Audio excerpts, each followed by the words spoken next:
Hi all, വാഴ 2 ഇത് ഞാൻ ഫസ്റ്റ് ഷോ തന്നെ കാണണമെന്ന് വിചാരിച്ച സിനിമയാണ്. കാരണം എനിക്ക് വാഴ 1 തന്നെ വളരെ ആസ്വദിച്ച് വളരെ ഇമോഷണൽ ആയിട്ട് ഞാൻ കണ്ടൊരു സിനിമയാണ്.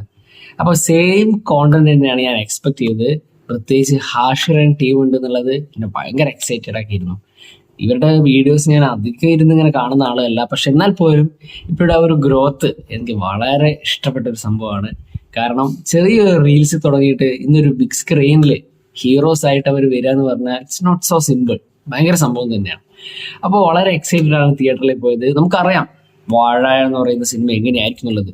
ഒരു first half full fun entertainer ആയിട്ട് കൊണ്ടുപോയിട്ട് സെക്കൻഡ് ഹാഫിൽ കുറച്ചുകൂടി സീരിയസ് ആയി കുറച്ച് ഇമോഷണൽ ആയിട്ടുള്ള കാര്യങ്ങളൊക്കെ കാണിച്ച് പിന്നെ അവസാനം ഒരു അടിപൊളി സെലിബ്രേഷൻ പരിപാടി കാണിച്ച് നിർത്തും എന്നുള്ളതാണ് വാഴ 1 നമ്മൾ കണ്ടത്. വാഴ 2 എക്സ്പെക്ട് ചെയ്യുന്നത് അത് തന്നെയായിരുന്നു. അത് തന്നെയാണ് സംഭവിച്ചത്. ഫസ്റ്റ് ഹാഫ് എന്നൊക്കെ പറഞ്ഞാൽ ഫൺ എന്റർടൈനർ എന്നൊക്കെ പറഞ്ഞാൽ അതിന്റെ പീക്ക്. നമ്മുടെ ആ ഒരു +1+2 കാലഘട്ടത്തിന്റെ ഒക്കെ ആ ഒരു ഒന്നും പറയാനില്ല, അത് ആസ്വദിച്ചറിയേണ്ടതാണ്. വേറൊരു വേൾഡ് തന്നെയാണ്. ചിരിച്ച് ചിരിച്ച് ചിരിച്ച് ചിരിച്ച് നമ്മള് വേറൊരു പീക്കിലെത്തും. എന്നിട്ട് ഇന്റർവെല്ലിലേക്ക് എത്തുന്ന സമയത്ത് കുറച്ചൊന്ന് സീരിയസ് ആവും സിനിമ. അതായത് സീരിയസ് ആവേണ്ടതാണ്. ഇന്നത്തെ കാലഘട്ടത്തിന് അനുയോജ്യമായ ഒരു സംഭവമാണ് സിനിമയിൽ ചർച്ച ചെയ്യുന്നത്. സിനിമയുടെ തുടക്കം തന്നെ ഒരു നമ്മളിലേക്ക് ഒരു ഇമോഷണൽ കണക്ഷൻ ഉണ്ടാക്കുന്നുണ്ട്. ഒരു ഫാമിലിനെ കാണിച്ചുകൊണ്ട് ആങ്ങള പെങ്ങള ആ ബന്ധം, ഏട്ടൻ അനിയൻ ബന്ധം, ആ ഏട്ടൻ അനിയനിൽ തന്നെ 2 ഫാമിലിയുടെ 2 തരത്തിലുള്ള കണക്ഷൻ, അച്ഛനില്ലാത്ത കുടുംബം, അവിടെ മാമൻ വന്ന് ഇടപെടുമ്പോൾ ഉണ്ടാവുന്ന ആ ഒരു സിറ്റുവേഷൻസ്, എല്ലാം ഈ സിനിമയിൽ ആ ഫാമിലി കണക്ഷൻ കാണിക്കുന്നതോടൊപ്പം തന്നെ ഇപ്പോഴത്തെ കുട്ടികൾ അനുഭവിക്കുന്ന പ്രശ്നങ്ങളൊക്കെ വളരെ വൃത്തിയിൽ അവതരിപ്പിച്ചിട്ടുണ്ട്. ഇവിടുള്ള കേരളത്തിലെ കുട്ടികളുടെ അവസ്ഥ മാത്രമല്ല, ഇവിടുന്ന് പഠിക്കണം എന്ന് പറഞ്ഞിട്ട് പുറത്തേക്ക് പോയിട്ടുള്ള ഒരുപാട് കുട്ടികളുടെ ഇപ്പോഴത്തെ ജീവിത സാഹചര്യം കറക്റ്റ് സിനിമയിൽ കാണിക്കുന്നുണ്ട്. നമ്മൾ എക്സ്പെക്ട് ചെയ്യുന്നൊന്നല്ലല്ലോ റിയാലിറ്റി എന്ന് പറയുന്നത്. പഠിച്ചുകൊണ്ട് തന്നെ പാർട്ട് ടൈം ആയിട്ട് ജോലി ചെയ്യാം, എന്നിട്ട് അവിടെ ഹാപ്പി ആയിട്ട് ജീവിക്കുക എന്നൊക്കെ പറയുന്ന ആ ഒരു നമ്മുടെ എക്സ്പെക്ടേഷൻസ് ഉണ്ടല്ലോ, അതെന്താണ് ശരിക്കും അവിടെ സംഭവിക്കുന്നതെന്നൊക്കെ വളരെ സൂപ്പറായിട്ട് കാണിക്കുന്നുണ്ട്. അത് നമ്മളുടെ ടച്ച് ചെയ്യിക്കുന്നുണ്ട്, നമ്മളുടെ കൊള്ളിക്കുന്നുണ്ട് ആ സംഭവം. ആ കാര്യത്തിൽ ഇതിന്റെ റൈറ്ററിനെ നമ്മൾ എത്ര അപ്രീഷിയേറ്റ് ചെയ്താലും മതിയാവില്ല. എല്ലാം ഉൾക്കൊള്ളിക്കുക, എല്ലാ കാര്യങ്ങളെയും ഒരൊറ്റ ചെറിയ കോണ്ടന്റ് വെച്ചിട്ട്, ചെറിയൊരു തീം വെച്ചിട്ട് ഇത്രയും സാധനങ്ങളിൽ കൊള്ളിച്ചിട്ട് നമ്മളിലേക്ക് എത്തിക്കുക എന്ന് പറയുന്നുണ്ടല്ലോ, സിമ്പിൾ കാര്യമല്ല. സൂപ്പറായിട്ട് ചെയ്തിട്ടുണ്ട്. എനിക്ക് പ്രത്യേകിച്ച് ഇങ്ങനെയുള്ള ഒരു ജേണർ ഭയങ്കര ഇഷ്ടമാണ്. തമാശയിലൂടെ കാര്യങ്ങൾ നമ്മളിലേക്ക് എത്തിക്കുന്ന സിനിമകൾ, ഇത് സിനിമയുടെ ഒരു മാജിക് ആണല്ലോ. വെറും 2-2.5 മണിക്കൂർ കൊണ്ട് നമ്മൾ ചിരിച്ച് ആസ്വദിച്ചിരിക്കുന്നതിനിടയിൽ കൂടി തന്നെ നമ്മളിലേക്ക് കുറെ വാല്യൂസ് നമ്മളിലേക്ക് ഇട്ട് തരാൻ സാധിക്കുക എന്ന് പറയുന്നത് ചെറിയ കാര്യമല്ല, വലിയ കാര്യമാണ്. അത് നമ്മളിൽ തട്ടുക വേണം. വെറുതെ തട്ടിക്കൂട്ടായിട്ട് ഞാനിതാണ് പറയാൻ ഉദ്ദേശിക്കുന്നത് എന്നുള്ള രീതിയിൽ നമുക്ക് തോന്നിയാൽ പോരാ, നമ്മളത് കണക്റ്റ് ആവണം. അങ്ങനെ അവസാനത്തേക്കൊക്കെ സിനിമയിൽ ഒരു ഇമോഷണൽ മിക്സിംഗ് ഉണ്ട്. ഒരുപാട് അവസാനത്തേക്ക് നമുക്ക് ഇങ്ങനെ കൂട്ടിച്ചേർക്കുന്ന ഒരു സംഭവമുണ്ട്. അവിടെ നിന്ന് സത്യം പറഞ്ഞാൽ നമ്മുടെ കയ്യിൽ നിന്ന് പോകുന്ന പറഞ്ഞാൽ ആ ഒരു സാഹചര്യം, അതിനെ കണക്ട് ചെയ്യുന്ന രീതി, ഒപ്പം അതിൻ്റെ കൂടെ വരുന്ന BGM.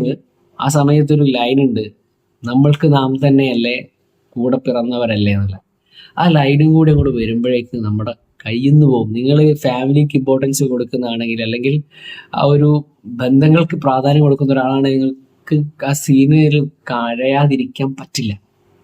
പിന്നെ സിനിമയിൽ ചർച്ച ചെയ്യുന്ന ഒരുപാട് കാര്യങ്ങൾ, ഇന്നത്തെ കുട്ടിയുടെ ലഹരിയുടെ അഡിക്റ്റഡ് ആയിട്ടുള്ള സംഭവം, അതേപോലെ ഫാമിലിയോടുള്ള കമ്മിറ്റ്മെന്റ് ഇല്ലാത്ത അവസ്ഥ, പിന്നെ ഏട്ടൻ അനിയത്തി ചേച്ചി അനിയത്തി ഏട്ടൻ അവർ തമ്മിലുള്ള ചെറിയ നിസ്സാര കാര്യങ്ങൾക്കുള്ള പിണക്കങ്ങള്, അത് അവരിൽ ഉണ്ടാക്കുന്ന പ്രശ്നങ്ങള്, പിന്നീട് അവർ ഒന്നു ചേരുമ്പോൾ അത്രയേ ഉള്ളൂ സംഭവം എന്നൊക്കെ നമ്മളിൽ തോന്നിപ്പിക്കുന്ന നിസ്സാര പ്രശ്നങ്ങൾക്കുള്ള വഴക്കുകളിലൂടെ ഉണ്ടാക്കിയെടുക്കുന്ന പ്രശ്നങ്ങളും, അതൊന്നും ജീവിതത്തിൽ ഇതിൻ്റെ ഒന്നും ആവശ്യമില്ലായിരുന്നു എന്ന് നമ്മളെ തോന്നിപ്പിക്കുന്ന നിമിഷങ്ങളൊക്കെ ഉണ്ട്. അതൊക്കെ കാണുന്ന ഒരാൾക്ക് അത് കണക്റ്റ് ആവുകയും ഒരുപക്ഷെ ജീവിതത്തിൽ എന്തെങ്കിലും ഒരു മാറ്റം അവർക്കിടയിൽ ഉണ്ടാവാനൊക്കെ സാധ്യതയുള്ള രീതിയിൽ സിനിമയ്ക്ക് ഇൻഫ്ലുവൻസ് ചെയ്യാൻ സാധിക്കുന്നു. പിന്നെ പെർഫോമൻസിനെ കുറിച്ച് പറയുകയാണെങ്കിൽ ഇതിൽ ഹാഷിർ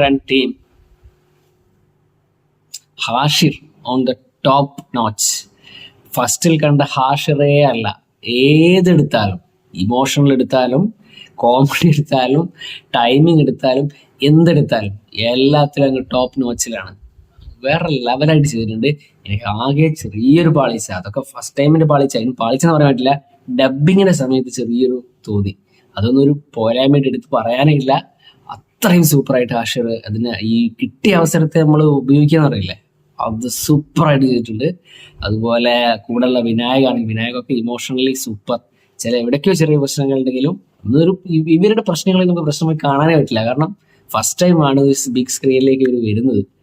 ആ ഒരു വലിയ ക്യാൻവാസിലൊക്കെ ഇവർ ആദ്യമായിട്ട് തന്നെ അഭിനയിക്കുന്നത്. അപ്പം അതിൻ്റെതായ പോരായ്മകളൊക്കെ ഉണ്ടാവും, പക്ഷെ അതൊന്നും നമുക്ക് പോരായ്മകൾ പറയാനില്ല. അതേപോലെ അലൻ, പിന്നെ ഒരുപാട് പേര്, എനിക്കിത് പലരും പേരൊന്നും അറിയില്ല. ഇതിൽ കുറെ പേരുടെ എൻട്രിക്കൊക്കെ മാരകമായ കൈയുടെയും വിസിലുകളിയൊക്കെ ഉണ്ട്. പക്ഷെ കുറെ പേരൊന്നും എനിക്ക് അറിയാത്തതുകൊണ്ട് തന്നെ ചിലതൊന്നും കണക്ട് ആയില്ല. വേറൊരു മീഡിയ ഉണ്ടല്ലോ, വളരെ വൈറലായിട്ടുള്ള ഒരു മീഡിയ ഉണ്ട്, അവരെയൊക്കെ കാണിക്കുമ്പോൾ തിയേറ്റർ പൂരപ്പറമ്പാണ്. സത്യത്തിൽ ഈ സിനിമ ഫസ്റ്റ് തൊട്ട് ലാസ്റ്റ് വരെ എല്ലാവരും വളരെ ഹാപ്പി ആയിട്ട് ആസ്വദിച്ചിട്ടാണ് തിയേറ്ററിൽ നിന്ന് പുറത്ത് പോയി. അവസാനം തിയേറ്ററിൽ ഇതിലെ ഡയറക്ടറുടെ പേര് കാണിച്ചപ്പം എല്ലാവരും കൈയടിക്കുന്നു. കാരണം ഈ സിനിമ വിജയിച്ചു, ആളുകളുടെ ഹൃദയത്തെ തട്ടിയിട്ടുണ്ട്. ഏറ്റവും കൂടുതൽ കണക്ട് ആയിട്ടുള്ളത് അജിനും അവരുടെ ഏട്ടനും തമ്മിലുള്ള ഒരു കണക്ഷനാണ്. അതൊന്നും അഭിനയിക്കാന്ന് പോലും തോന്നാത്ത രീതിയിലുള്ള അത്രയും സൂപ്പറായിട്ട് ചെയ്തിട്ടുണ്ട്.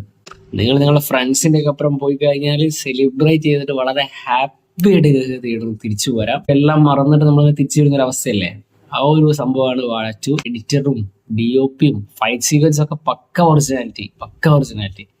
ആ ഒരു ചെക്കന്മാരടി ഉണ്ടാക്കൂലേ, ആ ഒരു സംഭവം നമുക്ക് കിട്ടുന്നുണ്ട്. കുറെ പേരെ നമുക്ക് സോഷ്യൽ മീഡിയയിൽ കണ്ട ആളുകൾക്ക് വേഗം കണക്ട് ആവും. ഇവരെയൊക്കെ ബിഗ് സ്ക്രീനിൽ കാണുമ്പോൾ നമുക്ക് അപ്പൊ തന്നെ ഒരു എക്സൈറ്റ്മെന്റ് ഉണ്ടാവും. ആ വിജയ് ബാബുന്റെ ആ ഒരു ക്യാരക്ടർ, അജു വർഗീസിന്റെ ക്യാരക്ടർ, എല്ലാവരും സൂപ്പറായിട്ട് ചെയ്തിട്ടുണ്ട്. നമുക്ക് ആ ഒരു ഓരോ ക്യാരക്ടറുമായിട്ട് നമുക്ക് കണക്ട് ആവുന്നുണ്ട് എന്നുള്ളതാണ് സിനിമേന്റെ ഏറ്റവും വലിയൊരു വിജയം. അതായത് ഓരോ ക്യാരക്ടറും ഇപ്പൊ നല്ലൊരാളെ കാണുമ്പോൾ അയാൾ നല്ലതായിട്ട് ഇരിക്കണം എന്നും, ഒരു ദുഷ്ടനായിട്ടുള്ള ഒരു ക്യാരക്ടർ വരുന്ന സമയത്ത് അയാൾക്കിട്ട് കൊടുക്കണം എന്നൊക്കെ നമുക്ക് തോന്നിപ്പിക്കുന്നുണ്ടല്ലോ. ആ തരത്തില് നമ്മളിലേക്ക് ഓരോ ക്യാരക്ടറിനെയും കണക്ട് ചെയ്യിക്കാൻ സിനിമയ്ക്ക് സാധിച്ചിട്ടുണ്ട്. എല്ലാവർക്കും ഈ മൊത്തം ടീമിന് ഹാറ്റ്സ് ഓഫ്. ഇതുപോലത്തെ സിനിമകൾ ഇങ്ങനെയായിരിക്കണം സിനിമ എന്നാണ് എൻ്റെ വ്യൂല്. കാരണം ഒരു സിനിമ കണ്ടിരുന്ന് നമ്മൾ പോരുമ്പോൾ നമ്മുടെ ഉള്ളിലേക്ക് എന്തെങ്കിലും ഇട്ടുതരാൻ സാധിക്കണം. പിന്നെ നമ്മൾ ഹാപ്പി ആയിരിക്കണം. എന്തൊക്കെ പറഞ്ഞാലും സിനിമ എന്ന് പറയുന്ന ഒരു വിനോദോപാധിയാണ്, നമ്മുടെ എന്റർടൈൻമെന്റ് ഫാക്ടർ തന്നെയാണ്. അപ്പോൾ വളരെ ഹാപ്പി ആയിട്ട് നമ്മൾ തിയേറ്ററിൽ തിരിച്ചു പോരുന്ന ഒരു കണ്ടീഷൻ ആയിരിക്കും സിനിമ എന്ന് പറയുന്നത്. ആ തരത്തിൽ നോക്കുമ്പോൾ ഈ സിനിമ വേറെ ലെവലിലേക്ക് പോയിട്ടുണ്ട്. ഏകദേശം ഈ സിനിമ ഇവർക്ക് അർഹിച്ചത് ഒരു 100 കോടി തന്നെയാണ്. അത് കിട്ടണം, അത്രയും വർക്ക് ഇതിന്റെ പിന്നിലുണ്ട്. മീൻസ് ബാഹുബലി RR പോലത്തെ ഭീകരമായിട്ടുള്ള ക്രാഫ്റ്റ് വർക്കൊന്നല്ല, ഈ സിനിമയ്ക്ക് നല്ല വർക്ക് എടുത്തിട്ടുണ്ട്. എസ്പെഷ്യലി ഇതിന്റെ ഡയറക്ടർ സമ്മതിക്കണം. ഫസ്റ്റ് പടം തന്നെ ഈ ലെവലില് ഒരു മാസ് മസാല ടൈപ്പ് പടം ചെയ്യുകയാണെങ്കിൽ പിന്നെയും കൊള്ളാം. പക്ഷെ ഒരു ഫീൽ ഗുഡ് എന്റർടൈനർ എന്നുള്ള രീതിയിലേക്ക് സിനിമയെ മാറ്റുക എന്ന് പറയുന്നത് സിമ്പിൾ പരിപാടിയല്ല. ഡയറക്ടറിന് ഹാറ്റ്സ് ഓഫ്. ഇതിന്റെ പിന്നിൽ ഒരുപാട് പേരുടെ ഹാർഡ് വർക്ക് ഉണ്ട്. ഇതിലെ റൈറ്റിംഗ് മുതൽ എല്ലാം, ഇതിന്റെ മൊത്തം ക്രൂ അപ്രിഷിയേറ്റ് ചെയ്യപ്പെടുന്നതാണ്. ഇത്രയും സൂപ്പറായിട്ട് സിനിമ നമുക്ക് ആസ്വദിച്ച് തിരിച്ചു പോരാൻ സാധിക്കുന്നുണ്ടെങ്കിൽ അതിന്റെ ഹാർഡ് വർക്ക് ഇതിന്റെ പിന്നിൽ അത്രയും സൂപ്പറായിട്ടുണ്ട്. എന്തായാലും മറ്റൊരു സിനിമയുടെ റിവ്യൂ ആയിട്ട് വരുന്ന എല്ലാവർക്കും